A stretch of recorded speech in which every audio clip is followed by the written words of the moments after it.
Welcome to Tour. What are we called? Social Distance Podcast. We do a preview show for the upcoming Tour de France.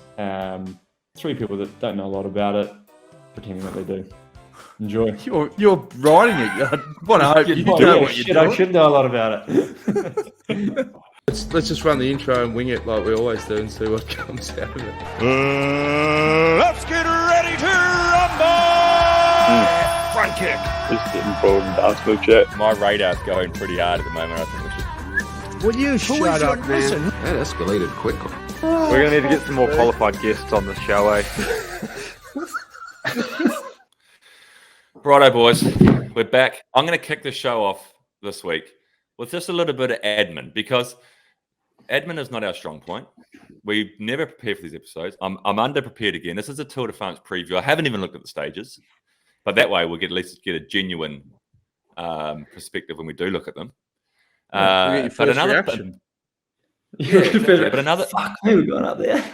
Holy 3 weeks this year. 3 weeks. 3 rest days. Since when they've been starting in Denmark? I thought it was a Tour de France.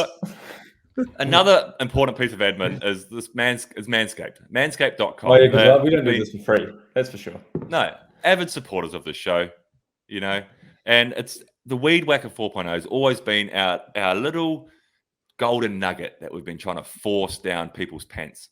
But this now you can now get the Manscaped Performance Package 4.0, which is not just the Lawnmower 4.0, but it's the Weed Whacker, it's the air trimmer or the bumhole trimmer, whatever you want to do. The nose trimmer, the crop reviver, the ball deodorant, the crop reviver toner, the performance boxer brief, the travel reviver? bag, the crop reviver, which I assumed you know. Okay, not the crop reviver. I guess no, the crops. Well, no, or is the crops the hair follicles? It must be the hair follicles. I don't know. Whatever it is, you put it where you want. You can put it on anything. Yeah, do it like. You put it the on alfalfa blaster. This is a judgment-free zone here, right? That's right. Yeah, exactly. Yeah. And Manscaped aren't judging you. Manscaped aren't judging you what you do with it. Have we got the discounts back, Bills? Are they back? Bloody oath. I've had heaps of people. They're saying, when can I get it? They've run out of their crop reviver. They want more. SDP20. SDP20. 20% off, free shipping worldwide. Go to manscaped.com. Get your Performance Package 4.0. That's dangerously close to an STD being a sexually transmitted disease. I don't think we really thought this one through. Don't get that wrong. Right. What is the code? Oh, SDP20.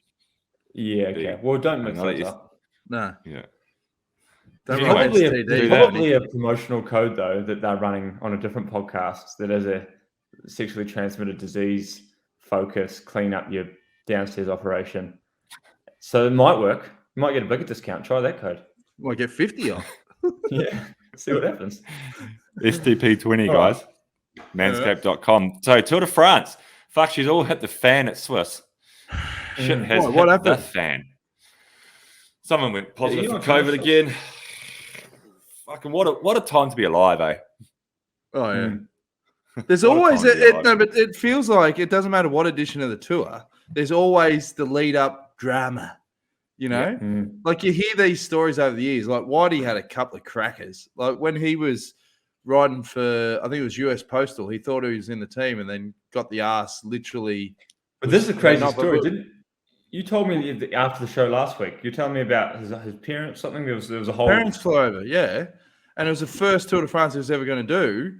And then he had his bags packed. He was literally going out to the car to go to the race and got a call from Benil. He said, "Sorry, mate, you're not in the team." He's like, "What?" He goes, "My family on the flight." He goes, "Yeah, sorry, mate. You just went to Ibiza for like a week." What, just ghosted his family? Just ghosted his family, I think. And then that's what you got to do, though, eh? You couldn't suffer through your parents' company if you've just been told you've built up for this tour, your family and everything, and you've just been told. I couldn't be. It'd be too grim. It'd be too grim being around your parents after that, because then you'd be all right for the first couple of days because but then your dad would have a few too many scotchies. It'd be like 2 a.m. You get that stink eye where we go, pretty shit form, waiting for us to get over here, and he'd have a sip. You'd be like, it wasn't my fault. And it'd blow up. Just go to Ibiza, get away. This is a real look behind the curtain of Jones's life. Yeah. Get in getting the folks over now is even a bigger risk than it used to be. Like a Grand Tour is it's a long race. There's a lot of shit that can go wrong between, in this year's case, between fucking Copenhagen and Paris, you know? So you get the folks over from New Zealand or Aussie, you're kind of saying like, you're also coming for a holiday just in case you crash out and break a collarbone or, you don't make it to Paris. But now you've also got like now, and she's come to a wedding, right? And she's got one of her best mates' weddings, and she was going to come to Copenhagen for the start. And the admin involved, it didn't work out, and we were just like, it was just so hard to make it happen, right? But the other thing is, what I realized is she can come over. I won't see her. I won't be allowed. You can't see your family anymore. It used to be like you bring your parents on the team bus. Now it's like, stay that side of the tape, and don't look anyone in the eyes. It's kind of that kind of vibe now. So it's also not an enjoyable thing. And I also feel like it's quite stressful. I remember my parents came to the Giro 2013, the only bike race I've ever seen in Europe, because I think it was one of the early ones. And I think after that, they went, you know what? Coming to Europe to watch a bike race, this is not an enjoyable experience. No, because you only get a minute, 2 minutes max before the start, and it's always you'd be stressed anyway. So you're not good value. So piss it off. No, exactly. But you're right. Anyway, there's a lot of drama. A lot of drama, but like, just do you reckon those guys? Whitey story. But the Whitey one. Then the next year he rides for Cofidis and gets a start. So he's all up and about. His first ever tour. They're on the bikes training before the race, and he hits one of those television cables with a speed bump and does his collarbone. Sam Julie special. I've been there. No. So he's out. So he doesn't get to debut that year, and then he ended up riding in 2005 and got to the start line, didn't have any dramas, and finished it. But imagine that, 2 years in a row, heartbreak. It's emotional. I had a story. Nathan Delberg told me the story. He's a New Zealand rider, one of our best ever riders. He rode 7-Eleven, and he was living in Belgium. I think he's actually staying with Dirk, who helps the New Zealand national team. And it was the day before the tour, 2 days before the tour, and he was in Belgium. The tour was starting in northern France, and he was just at like this house, and the phone rang, and it's like, he was living with another pro. I can't remember who the other pro was. I'm probably butchering the story, but anyway. So the other pro, they ring up in here. Yeah, I'll just make it up. And they go, oh, is such and such there? And Nathan's answering the phone. He's going, nah, he's just gone out for a 6-hour ride. And they're like, fuck. Okay, well, one of the boys has just crashed, done a collarbone or something, We need someone here in the next 5 hours because the race starts tomorrow or whatever. How quickly can you get here? And he's like, mate, I'll be there in half an hour. Packs his bag, you know what I mean? Like, packs his bag, jumps on the train. So this poor bloke that they were ringing the house for had gone out on a long training ride, and they're just gone like, oh, can you get there? And he said, yeah, I'll get there. And that's how he started his first tour. Well, the same thing happened with the bus driver at Green Edge, Bills. Remember Otassel? And he was riding with Steve-O's team, Benesto or whatever, with Indurain. And he got a late Onsay. No, he was on Onsay. Well, he got a late call up. And same thing, someone crashed or whatever, and he was out of form. And they started with a team time trial, and he got piped in the first stage and missed the time cut. So he did like half a stage. But the rules back then was whoever started the tour got in the chop up for the prize money. And they won the Mountains jersey, heaps of stages. And he got, I think, €60,000 or whatever. Set up a shop, set up his family, changed his life. He got piped in the first stage. Greenwich also had this story. Remember, was it in 2012 or 2013 when, like, I can't remember exactly what happened, but we lost was the yellow jersey, with MP. Nah, it was 14. Christian Meyer. Oh, is this who you're talking about? Yeah, when Bling crashed and training and smashed his hands up, but we lost like 2 or 3 people. Like they went from Bling to such and such, who then had an accident and couldn't come. Then they went from that person to another person, and he got sick and he couldn't come. And the last minute, they're like, we've like literally been through 15 bike riders and we can't get a fucking 8th starter for the Tour de France. And the next on the line was Christian Meyer. And they called him, and he was in Las Vegas on a holiday, and he got on a plane from Las Vegas and flew to fucking France and raced Tour de France. Yeah. No. And finished. Yeah. And finished. Rode well. Yeah. Man. Yeah. It's awesome, mate. So there's always a cracking story leading into the tour. Yeah. I mean, obviously, Palo's been decimated with COVID and I feel like this year, but there's less of a magical vibe around it, right? It's more just like the Russian roulette table, like it is spinning pretty hard, and you just don't want your number to come up because what was it? We 40 out of Swiss. I don't know how many of them were COVID, but let's say I think there was at least 25 cases and contacts and whatever. We haven't even seen the fallout from Swiss yet. We only know the guys that went positive during Swiss, and those guys are probably okay. Like 2 weeks out, they'll probably have enough time to be positive, then recover, maybe do some training, start the tour. But the problem is the guys that didn't go pos in Swiss, that are maybe going to be like, this week, 1 week out, start coming up positive. Then time's up for those guys. I think if you were positive in Swiss, you'll probably be okay. I mean, I don't know from a medical point of view, but I've never had it. You'd think so, eh? You'd think that, like, let's use Adam Yates as an example, who went positive right at the start of Tour de Suisse, or Sepp Kuss or Rowan Dennis. They went positive right at the start, first couple of days. So that's already a week ago. And we're still 2 weeks out from the start now. By the time this comes out, we're a week out, by the way. But yeah, true. By the time this comes out, it's a week out. But like you'd think that if they had a minor bout of COVID, minimal symptoms or no symptoms, that you'd be okay by the tour. But I guess it all depends on what team protocols are. I know that like we have protocols that you can't race until you've had a heart test and you've been cleared through certain medical tests. But in saying that, like when I had COVID at the start of the year, I did all those tests. I took my straight away, okay, I've got COVID. I had minor symptoms for 24 hours, but I took 4 days off the bike, or maybe 5 days off the bike or whatever. Not ideal when you're preparing for the Tour de France, sure. But then I was all right. I did my heart tests, which were all clear. I did my, all the testing that was required. And I started the UAE tour 3 weeks after I had the positive test. So I think if the team protocols are all ticked off, I mean, obviously there's a duty of care from the teams. They're not going to force somebody into the Tour de France without knowing that they're 100% healthy. So they'll tick all those boxes. But as long as those boxes have been ticked, then you'd assume that a lot of those guys from Tour de France will still make the start line. The next question is what condition are they in? Are they going to be in the same condition? Adam Yates missed Tour of Swiss. Maybe he needed that, But yeah, it'd be interesting to see the fallout, like you say, George. If someone from Tour de Suisse now, goes positive today, they got through the race and they're positive today, then you're getting pretty tight. But fuck, let's hope, because we want to see a good Tour de France. We want to see you don't want to see going out toe to toe. You don't want to see shit. Like, it's such a shit way to be out.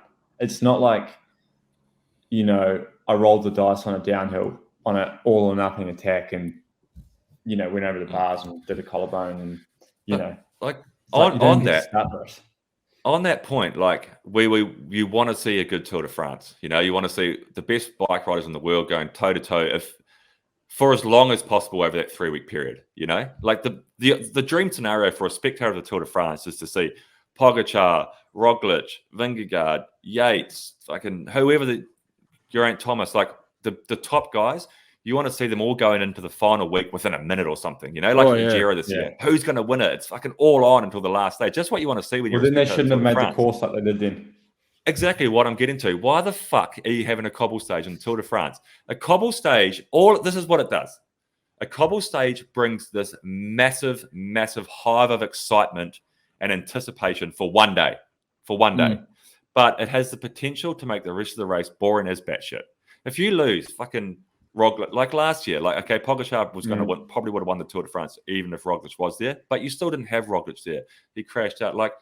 The Tour de France, especially the first week, is dangerous enough as it is with the stresses. You bring a Tour de France, a cobble stage into the tour, man, you are going to lose GC guys that day, whether it's from a crash or whether they lose 8 minutes from a mechanical, all these things. And then are we going to be staring down the barrel of a boring third week because half the GC guys are out of contention already after 8 days? It's not. I don't think it should be in there. I had a look through this morning and put together in my head the 5 key stages of the tour, and normally you'd say Hordekamp, Alpe d'Huez, all these epic mountain stages, and I'm looking at it going fuck, Stage 2, that's probably key. There's an 18-kilometer bridge. Stage 2, here we go. Stage 2, mate, 5K to go. From 25K to go to 5K to go or something, there is a bridge between two islands, just fully across the water. Right. Full gas. So one of Mikkel, who's obviously from Denmark, went and drove some recon for us the other day, said it was full gas cross tailwind. Full gas. So this one here, down here, the map. Yep. Oop. That thing there, right there, if you're looking on YouTube. There. From course order something. Knee ball. No ball. And that there, I'll tell you right there, that's you know, you guys like, suddenly there's guys like, you know, your Chavez, your teams that have got, maybe not so much EF because they're probably pretty focused around Esteban, but teams that are running split programs, you know, they've got a sprinter, they need to be at the front. They can't look after a GC guy there. You know what I mean? And unless he's a top-notch GC guy. But all you guys that are like in your top 10 kind of realm, this is where you lose all those guys because everyone's focused on the sprinters, everyone's focused on this and that. The road's only 5 teams wide.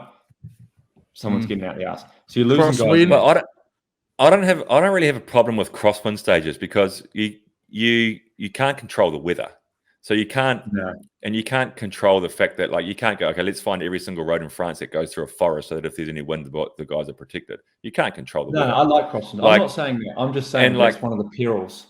Like, out of the 5 key stages I'm getting at is that only 2 of the ones I thought of were mountain stages. The other 3 were all, like, transition stages. Stage 5 on the cobble, stage 2 on the wind, stage, I think, 6 in the Ardennes or something like this. Like, all these stages, and they're not your typical, like, because like on Horticam, okay, that is one of the key stages, but like everyone's so pinned, like, you know, someone drops and maybe they crack and they lose like 30 seconds. On the cobbles, someone punctures, double puncture, goes over the handlebars, they lose 12 minutes. Like, and the thing with the mountain stages, Horticam or any mountain stage, Alpe d'Huez, it's like typically, okay, with the exception of some incidents in the past, but typically you win those. The Tour de France is won and lost in those stages by how good you are physically and how good your tactics are as a team. And that's what cycling's about. That's what the Tour de France is about. Like, when I was young and I was watching the Tour de France and I was watching Lance and these guys go toe to toe, what excited me was watching them go toe to toe on Alpe d'Huez, you know? And like, that was what the Tour de France was for me. And like, as much as I love the classics and the cobble races, like, you know, I love watching Roubaix or doing Roubaix or watching Flanders or doing Flanders. I love all that stuff. But that's them. That's the classics is the classics. The Tour de France is about the best bike rider across, you know, time trialing fast and climbing fast and having a good team. You could also argue it's also about the best bike rider, so whoever can also ride cobbles. But I feel like it's exactly. But you can't control if your fucking tire blows up or your wheel breaks or your chain snaps or some dude drops in front of you and you crash and break your collarbone. You know, like, like what if on your theory, if all goes well, let's say let's take out any possible crash or any possible mechanical on the cobble stages. I do believe that the GC guys, Roglic, Pogacar and stuff, will be in the front on those stages because they are the best bike riders. You know, okay, maybe they'll lose some time to fucking Mads Pedersen or something who wins the stage. Yeah, but he's not going to climb well. But in general, they're going to be across the 3 weeks. Physically, they're going to be the best bike riders in that bunch. What if it was a stage 20 cobbles, the penultimate day? That'd be awesome. Would actually be great. They should do that. Just before Paris. For sure. You know what they should do? Roubaix Paris. Let's do Paris Roubaix. And we just start in Roubaix and we just finish on the Champs.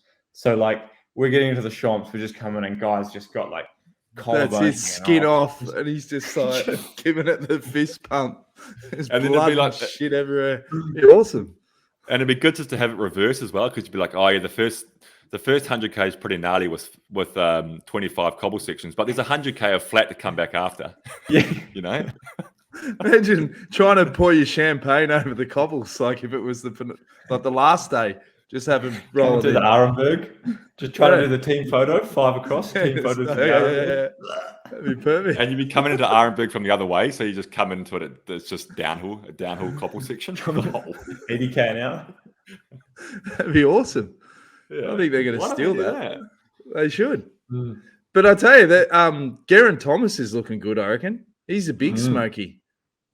Well, it's hard to call him a real smoky though, because he's won the Tour de France before, isn't it? So he's not really. Yeah, but in terms of no one talking about him, oh, they are now, but under the radar. Yeah, current favourites. Yeah. I tell you, here's my top 5. Here's my top 5 picks: Poggy, Primoz, Jonas, Vlasov, and then for spot number 5, it's close between Adam and Geraint. Maybe Geraint. Geraint because Adam's just had COVID. Well, I reckon Geraint because he's got the new. I saw the photo today. The new time trial bike. Okay, I was thinking about that. Is that a distraction? As in, like, you know, when you go to a training camp on Sierra Nevada and they test all the cars there and they paint them. Yes, that's true. Yeah. You can't see the actual slipstream. You can't see the curves, right? The curves. You can't see the angles. Yeah. Or is that like a ritzy paint job? Because if you look close, it's not just camo. It says stuff on there. No, that's like you can't take a photo. You can't see it well enough. You take a photo of that and you can't quite tell the angle. Is that because they think that someone's going to be able to copy their bike in time for the tour? Yeah, I know. It doesn't exactly. It took them 10 years to get a new one. I don't think someone's going to be able to flip it around in 2 weeks. Yeah. Get to the lab. Get to the lab. We've got work to do. I got a question for you, George. As a GC rider, or someone who's experienced riding GC or whatever, someone who tried to ride GC and never could. There's your sound bite for Instagram. No, like to finish 10th in a Grand Tour, normally is like people ride GC and say, okay, I want to finish top 10 on GC. So their tactic is to try to, race like the guy who's going to win the Tour de France, stay in the front, never go on breakaways, do all these things. But generally, typically, is like, let's say from like 8th to 12th place, is often a GC guy who's had a bad day and lost 10 minutes or something, and then gone on breakaways. And then given up, and then gone on breakaways and climbed their way back to 10th on GC. So why not, if you're riding 10th on GC, go, I'm just going to stay within myself. I'm not going to go fucking balls to the wall every mountain stage. It's okay if I give away a few minutes every climb and then just go fucking in breakaways the last week. Do you know what, though? This is what's changed recently, right? This has really changed in the last few years. And now in the GC, there's actually, like the general classification, there's actually only about 7-8 guys really. After 10 days, there's 7 or 8 guys with massive who are really in the fight. And it didn't used to be like this, but you look at 10th place in the Giro this year, 26 minutes behind, or 22, at least, mid-20s, 20 minutes. And people talking about every second counts, this and that. 10th place used to be on 7-8 minutes, maybe. 10th place sometimes was on 3 minutes in the Tour. I remember in the Tour one year, I was 7th, coming 7th, and when I got sick, and I had lost a minute one day, and it had catapulted me straight out the arse. And this was like after 3rd or 4th or something, eh? I was coming 2nd one year or 3rd one year. This is, like you say, a guy that tried to ride GC and never could. I was telling the story about, that year I was coming. That was a pretty rough call, and then I was telling the story, and someone was like, that was the year you were up there, but you dropped out in the crosswinds. I was like, no, that was another year. It was this year. And was it? And I was like, started thinking about it. I was like, man, there's been like 3 times now I've been right up there and just disaster. So you get so much of that disaster just happening. Boom, guys just catapulting out of the top 10.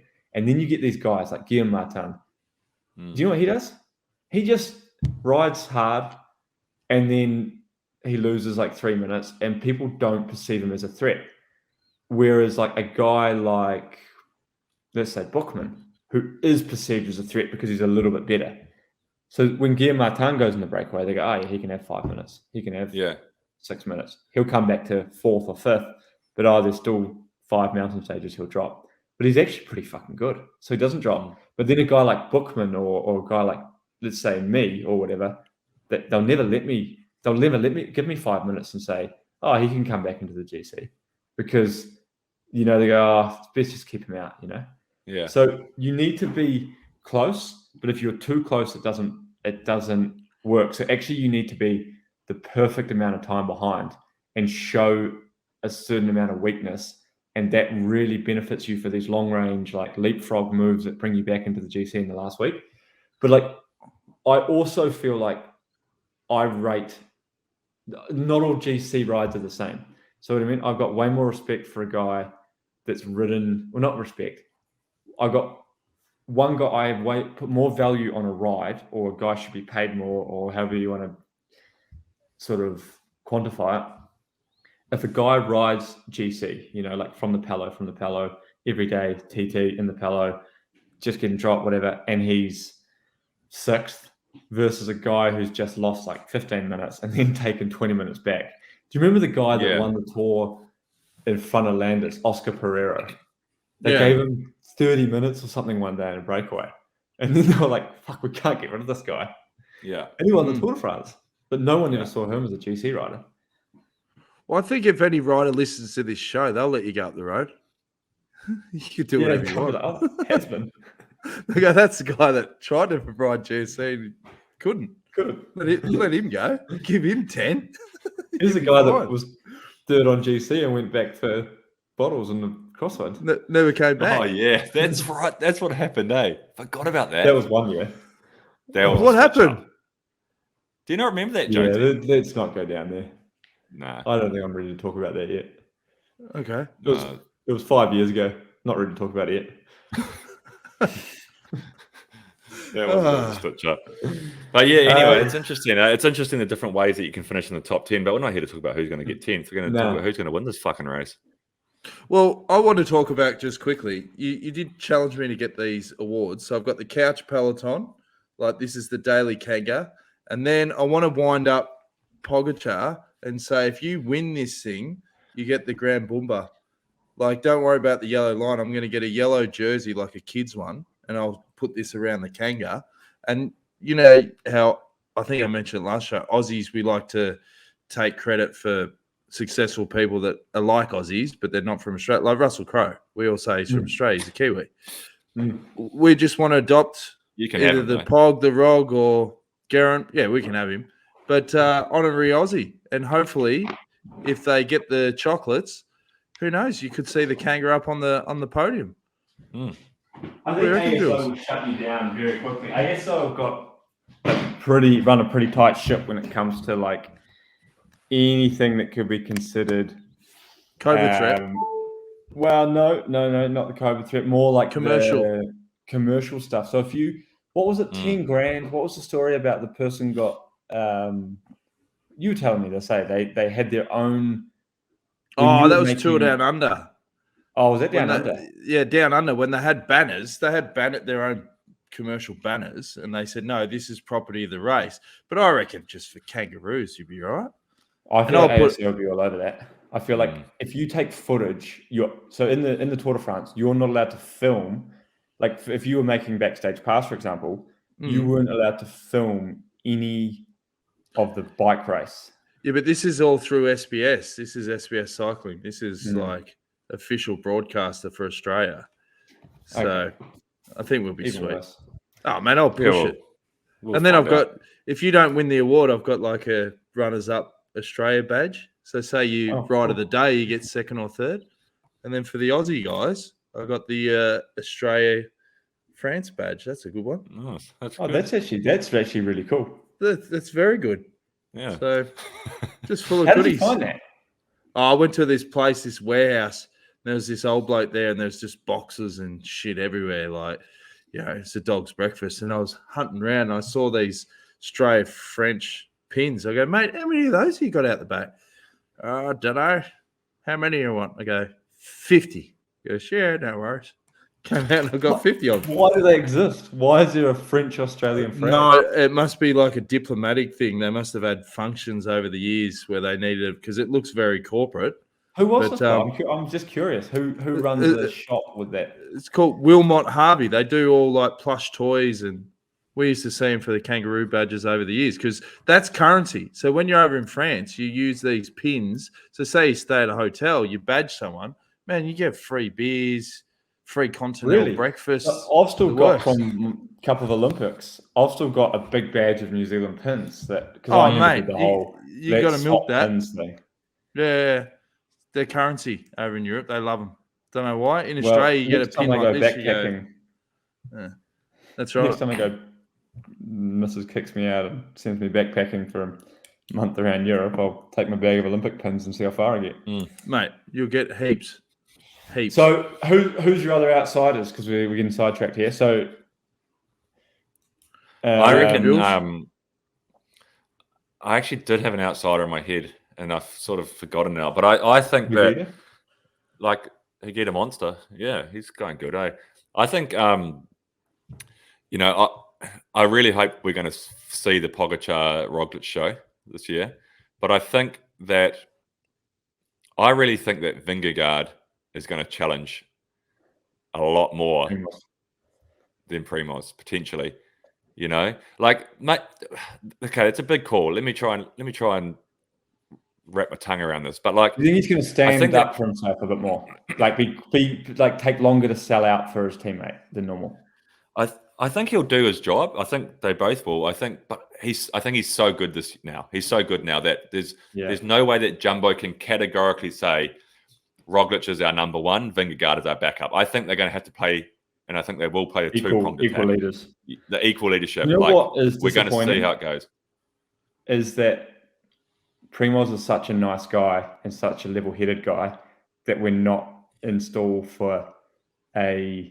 You know how like when you have two explosive personalities together, you get like a Lopez and anyone else actually in the Lopez situation.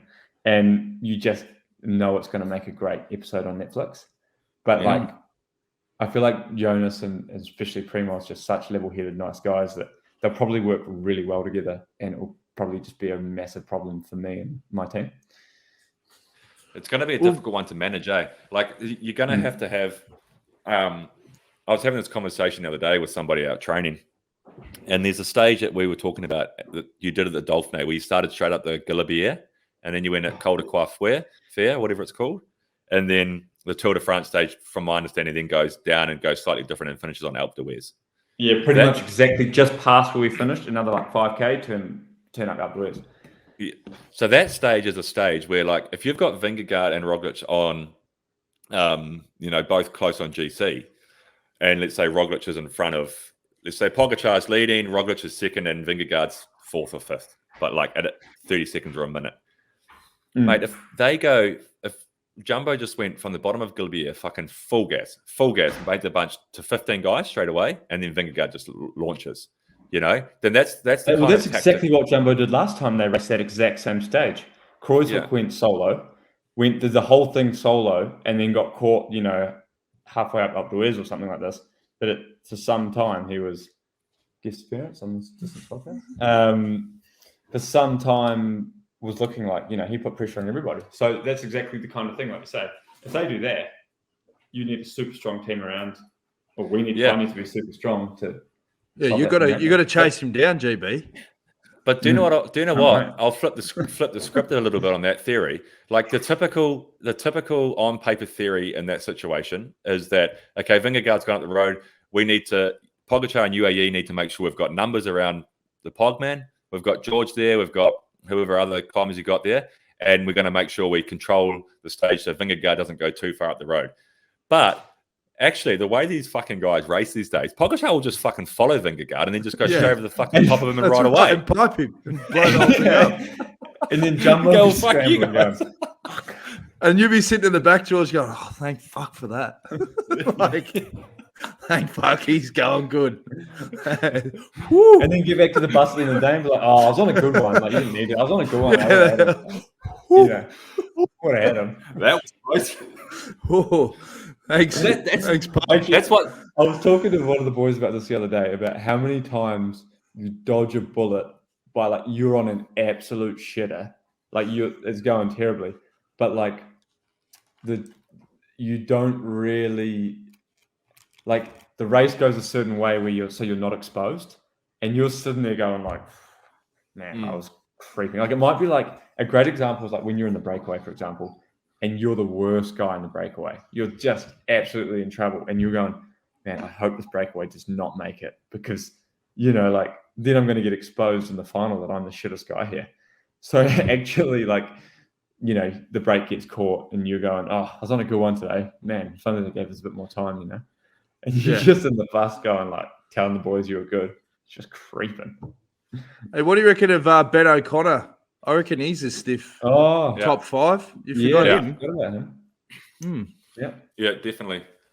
He's moving, and he's consistent. He's consistent. Like I think the difference between the Ben O'Connor of last year and in general and the Ben O'Connor of this year is that you're going to get with him now. Like I think that he would have to have a really bad day to not be a contender for the top 5. Yeah, I think he's really consistent. Every race he goes to now, he's good. So I think you're going to get with him. And if you're an opposing team, if you're UAE or Jumbo, and George, you can correct me wrong since you're in one of those teams, and you've been in the other. You've been a part of both those teams, so maybe you're more qualified to speak of this than I am. But you might not look at Ben O'Connor as like this massive threat to dethrone you from the Tour de France, but he's certainly a guy you'd be like, let's not fuck. Oh, you wouldn't give him the space. Yeah. No, you wouldn't give him if he moves, and I'm still having to be there. Of course, you're not going to go. Like I remember when we first gave,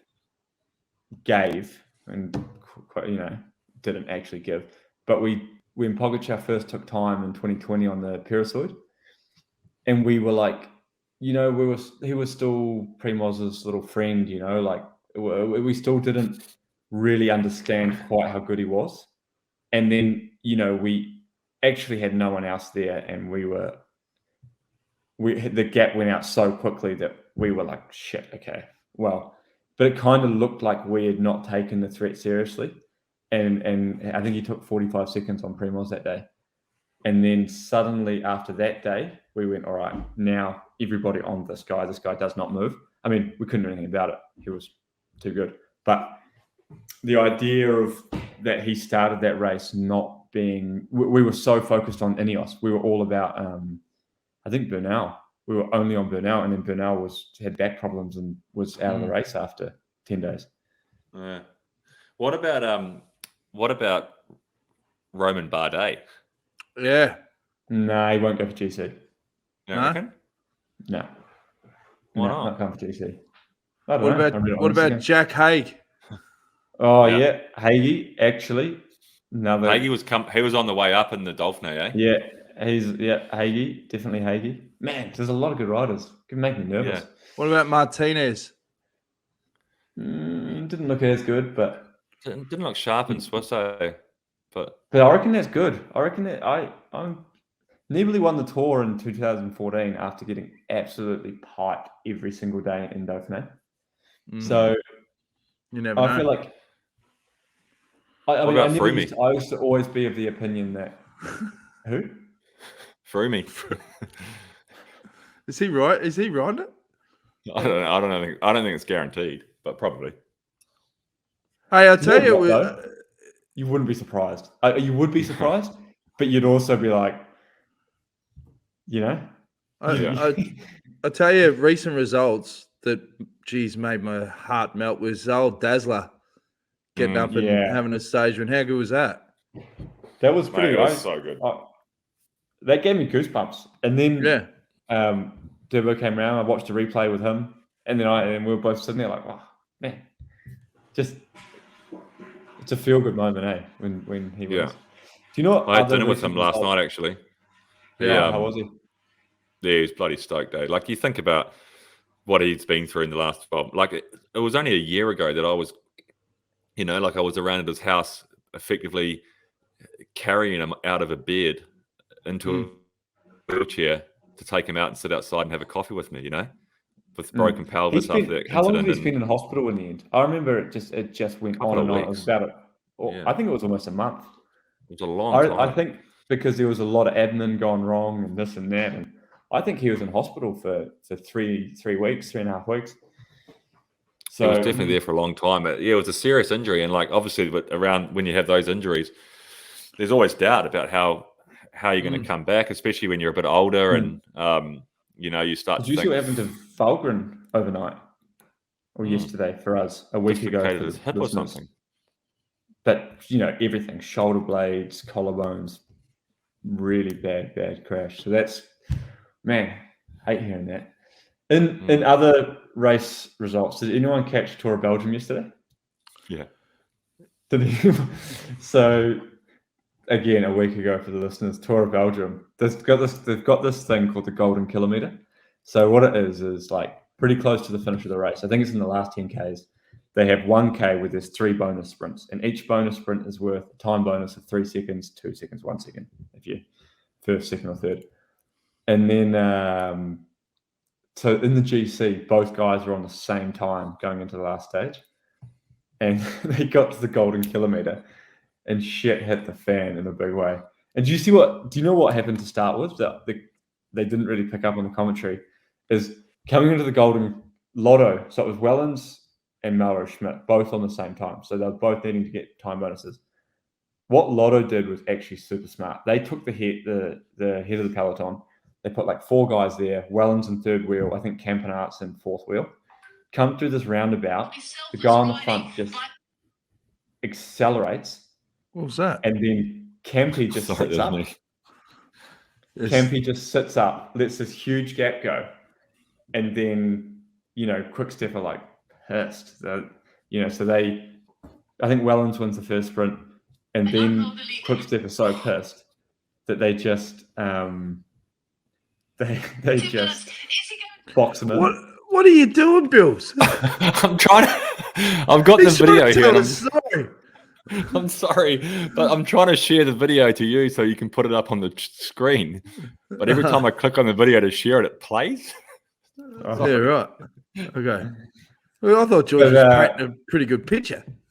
So Quickstep have gone, you assholes, you can't just drop the wheel, And Lampy's just seen red, gone up in front of Wellens and just hit the brakes. And then they just start coming from both sides in front of, making like a Mighty Ducks flying V in front of Wellens, and then just all putting the brakes on at the same time. Meanwhile, their guy going for the GC just boosted up the road. Just madness. Everyone trying to hook each other off the road. And the thing about this is, like, they get to the finish and they disqualify Lampard from the race. But his teammate still wins the race. So actually, like, from a team perspective, Lampard did an awesome job.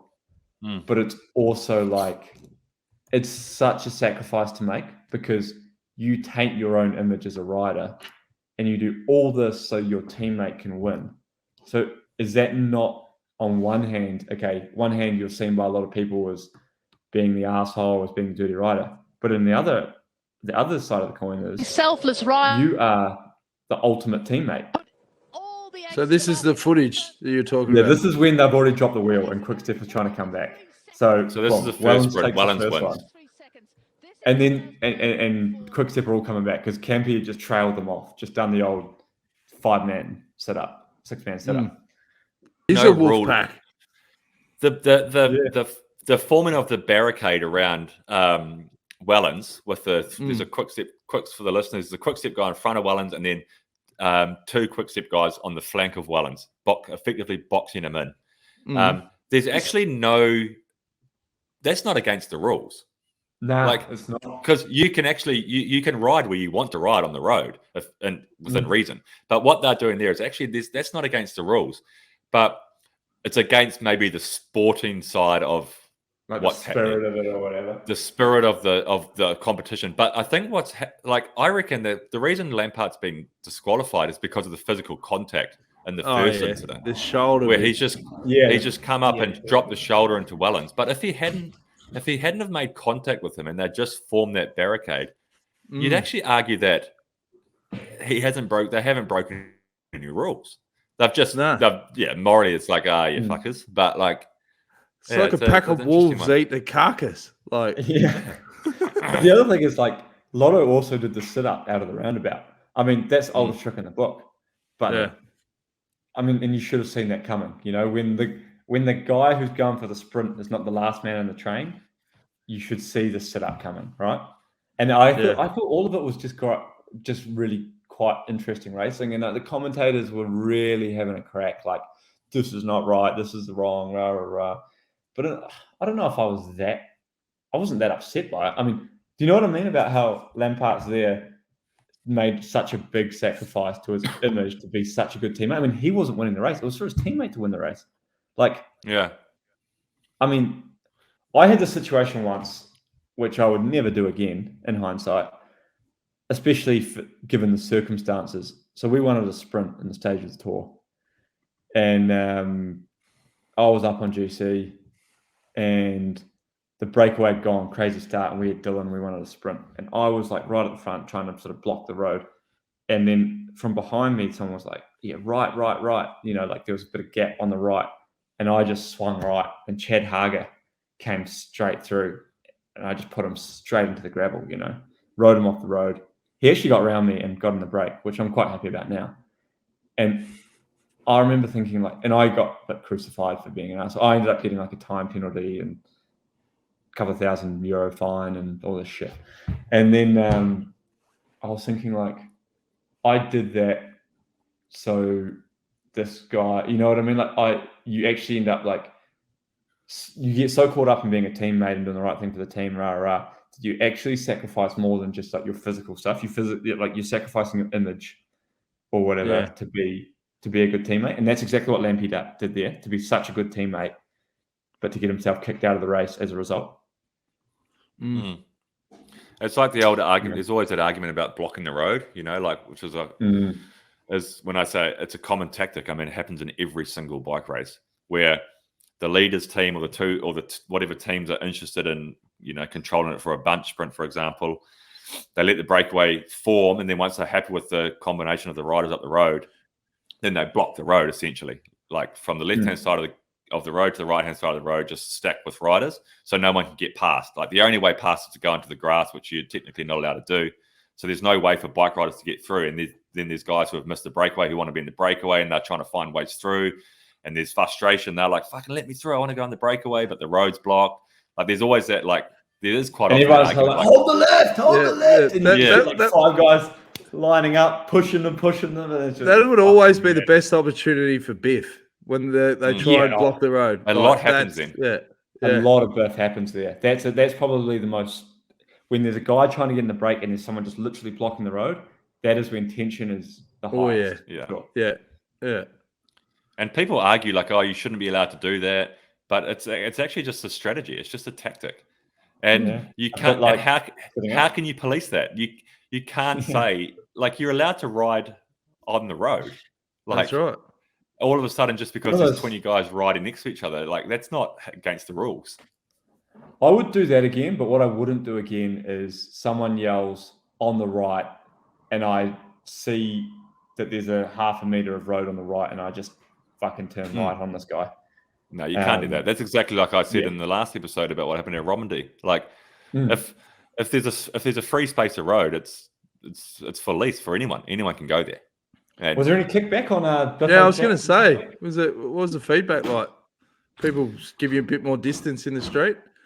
No, we had a couple of comments. You know, I had a few people slide into DMs asking who the rider was, as if I was going to tell that. You know, just to go, oh, this list is more spiritual than the rest. I'll tell you who it was. I had a couple of comments of some people saying you're full of shit. Like you're like in a funny way, like, you know, you guys weigh 60 kilos. You must have some good brawling skills if you think you're that tough, kind of thing. But no kickback. Just lots of entertainment. People enjoyed it. So I'll try and get in a bit of a biff for next time. Yeah, sweet. But you're all set you're all set, Jonsey. You're off. I've got it. The only thing I've got to get printed is a couple of Great Rider Shit Bloke shirts. We'll get those. Actually, we had a bit of kickback from those. People love it. Like a lot of people messaged us, said, I'll buy one of them. No one's ever said plenty of people have told me I was a shit bloke, but no one's ever told me I was a great rider, so I'll buy one. Where are we pride? A few people also said, can we get it reversed? Can I have shit rider, great bloke? So always can possibly do that. Why don't we do 2 options and you can choose? You can choose your personality. Yeah. You can't be both. Nah. Can't be both. No, it doesn't exist. All right, so I'll get some of those, and I'll.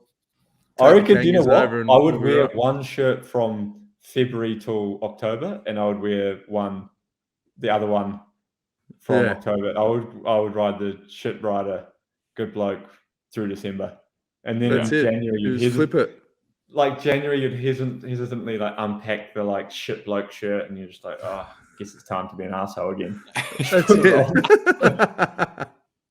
That's awesome. Time for my friends to hate me and delete my mates' numbers for another season and start fights. Let Caitlin buckle in for the next 9 months. Yeah. She's like, oh, that shirt's on. Fuck. Oh, well, it's been a good run. I'm catching up with Nicky Strobel in Denmark, and he's put in a request for a care package. And I'm thinking, oh, yeah, Tim Tams, whatever. No, he wants thick cut raisin toast, the tip top. Mate, that's going to moldy in about 6 minutes. That won't make it out of the supermarket without some mold on it. Yeah, but the plane's always pretty cold, so I think he's got a chance. He's going to have to toast it as soon as he gets in.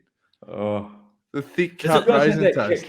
Isn't he a chef? Strobes is a chef. Why doesn't he cook his own fucking thick cut raisin toast? He makes awesome fruit bread, remember? Yeah. It's his specialty. It doesn't beat Tip Top, the $3 loaf here. So I've got to get that for him. It's a stitch up, eh? Yeah. So. Well. Next time I see you, Jonsey, you'll be in Vivo, no? That's it, mate. Yep. I'll see you in Denmark. I'll be winding you up. Avoid anybody between now and then, and don't worry, I'll be washing my hands. I'll be keeping clean, bro. So what about just quickly want to touch on the paper scissors rock incident at Tour of Slovenia a couple of days ago. Was that do you, so for those who didn't see it, Pogačar and Rafa Majka basically went to Tour of Slovenia and just absolutely fucking annihilated every other person in the bike race on whatever day they chose to do so. And on this particular day, which was the second to last stage, the last mountain stage, they rode away at the bottom of the last climb. They went to the finish line together and they did paper, scissors, rock to see who would win the stage. And Majka won the paper, scissors, rock. So therefore he crossed the line first and won the stage in front of Pogačar. But I have to say, the pessimist in me, or the pessimist, not maybe not the right word, but the cynical. The cynicist in me is that it had Pogačar's obviously said, do paper, mate, I'll do rock. Like he was always going to give the stage to Majka. Do you know what I think even might have happened, which is pretty funny, is that I think Pogačar might have gone for a box, like knuckles, and Raf has just gone, paper, I win. Yeah. That's smart. That's good. Well, you deserve the stage win for outsmarting him on the cameras. Yeah. On the cameras. Knuckles, paper. I'm going to start doing it. Everybody that gives me knuckles, just paper. Just grab the hand. Well, do you want me to bring any Vegemite or anything over, George? Nah, you're all good. That milkshake flavored Kit Kat, that's what I like. Or that Cadbury milk twirls. Just give me those. Oh. Cadbury twirls. The Cadbury milk, the top deck ones. The milk chocolated twirls. Yeah, I don't know. Don't bring anything. For those of you out there that are thinking Jonsey's, over promising and going to massively underdeliver by asking every single person he knows in Europe whether they want him to bring something over, I can tell you firsthand and categorically, Jonsey will deliver on every single one of those promises. I've never met a guy in my life who's been so willing to give things to people. And the way it makes him feel makes me feel good. I've got a Michael Jordan singlet. I've got a Michael Jordan singlet from him. I've got a Brazilian fucking t-shirt or something from the Soccer World Cup. I've got a Hawthorn Hawks full get-up training and playing kit. I've got multiple things from. I've got a Bose sound system in my lounge right now. That actually makes me think, what the fuck have you given me? I think you pinched me golf clubs as well. Got your golf clubs? What have you ever given me? You gave your scooter away. Shit. Yeah. The golf club story is quite good. So Jonsey, when Jonsey left Girona into 2018, he had a set of golf clubs, and he's like, "I've got golf clubs back in Australia. I'm not going to pay the excess baggage to get them home. So he left them here and flew back to Australia, and then he's like, "Oh, I'll sort it out later. I'll pick them up or get them sent over or something." I think I said, "Could you bring them over?" And you said, "Nah, no worries, bro." Yeah, and then Jonsey said to me, he's like, "Oh, mate, fuck, I've got golf clubs. I don't need those golf clubs. Do you want to buy those golf clubs off me?" And I said, "Well, they're here, mate, so I'm not going to give you a cent, and I'll keep using them until you come and get them." So your negotiation. Yeah, shit ass. Yeah. Do you want to buy them off me, or what happens if I say no? Yeah, exactly. Wow. Gave me an opportunity. Actually, I don't actually have them, to be fair, Jonesy. They're at Andy Guerin's house, and I haven't seen them since you left Girona. All right. Well, anyway, yeah. all the best. See you in Denmark, George. Denmark? Yep. Yep. So the next episode will be on the second rest day. Well, the first, traditionally, but the second rest day of the Tour de France. We'll do a recording. Yep. Hopefully George will be able to join us, but it won't put that pressure on him. This is going to come out a week before the tour. Mm. Oh, So yeah, you're right. Yeah, you're right. Yeah. You're Second right. traditional rest day. Yeah. Yep. Hopefully George will be able to join us. Carcassonne. We won't put the pressure on you because we know it's Yeah, a day, but we'll see how we go. If you can drop in for 10 minutes, that'd be much I'm sure appreciated. Mate, I'll just get a quick grab with you if you can't come on. I'll be pestering you most days, mate. So. Okay. Yep. All right. And we promise, we guarantee and promise that we will have Pogacar on that episode. Or maybe his local butcher or someone who knows him anyway. Yeah, something. And they're sending me merch samples this week, so I'll be wearing those. Yeah. So we'll be all ready to go. Beautiful. Like, share, subscribe. Too easy. See you guys.